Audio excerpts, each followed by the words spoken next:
You're lying in bed, everything is fine. Nothing bad happened today.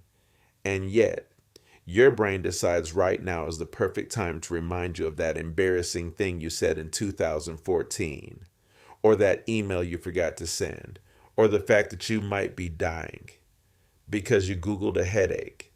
Sound familiar? That's not just stress. That's your brain running a program called anxiety. And today, we're going to expose exactly how it works. What's up, everyone? Welcome back to YaelStudios, where we ask big questions and actually try to answer them. Today, we're talking about anxiety. Not in a here's a list of tips kind of way, but in a why does your brain do this to you kind of way. Because once you understand the trap, it's a lot harder to fall into it. Let's get into it. So here's the thing. Your brain has this ancient alarm system called the amygdala. Think of it as a smoke detector, but one that was installed 200,000 years ago, and nobody ever updated the firmware. Back then, if something felt off, your brain needed to react fast. Is that a shadow in the bushes a predator? Better assume yes and run. That system saved our ancestors' lives. The problem? Your brain uses that same system today. For emails, social situations, and anything that feels uncertain. Your amygdala doesn't know the difference between a lion chasing you and your boss saying, "Can we talk?" Both feel equally life or death. So it fires the alarm every single time, and when that alarm goes off, your body responds.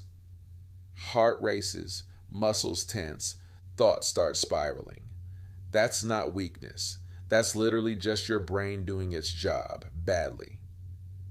Here's where it gets interesting and kind of evil. Anxiety works in a loop, and most people don't realize they're in it. It goes like this. Step 1, trigger. Something happens. A notification, a social event, a weird feeling in your chest. Step 2, your brain invents a story. This is bad. Something is wrong. I need to fix this now. Step 3, you feel the anxiety. Physical symptoms kick in, heart pounding, shortness of breath, dread. Step 4, you avoid, you cancel plans, you don't send the message, you stay home. And here's the sneaky part. Avoiding actually feels like relief at first.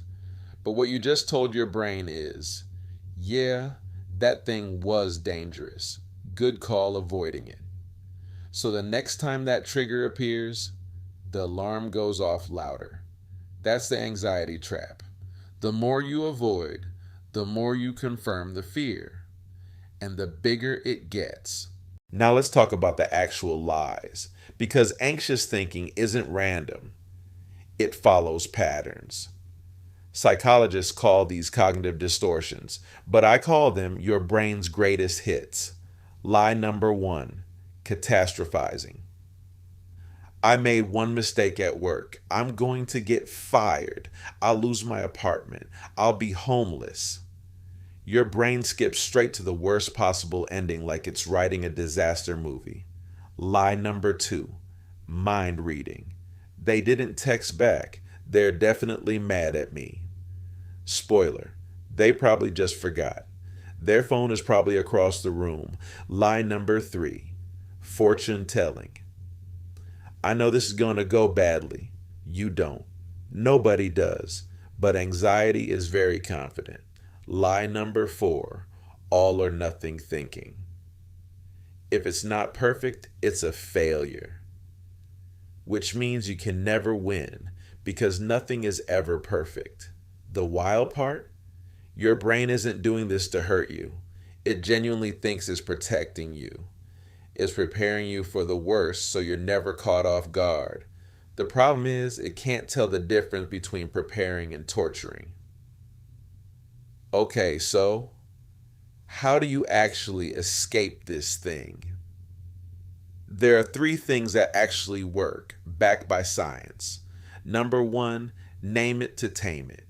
When you feel anxiety rising, just say it out loud or in your head. My anxiety is talking right now.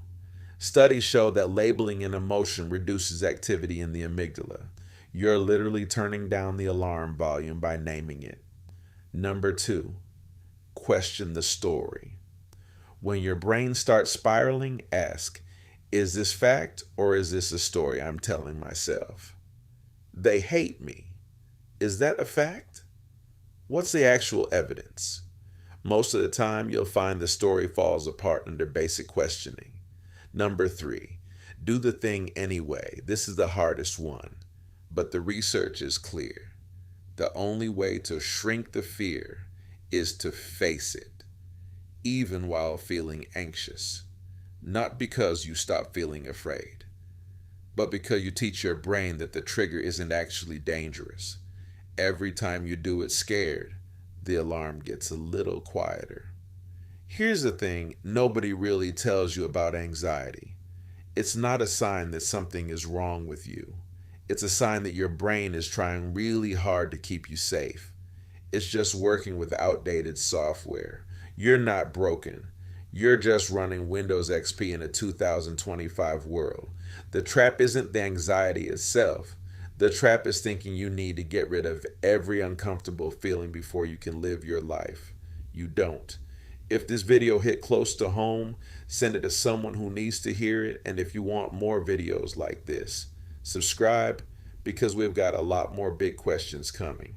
See you next one.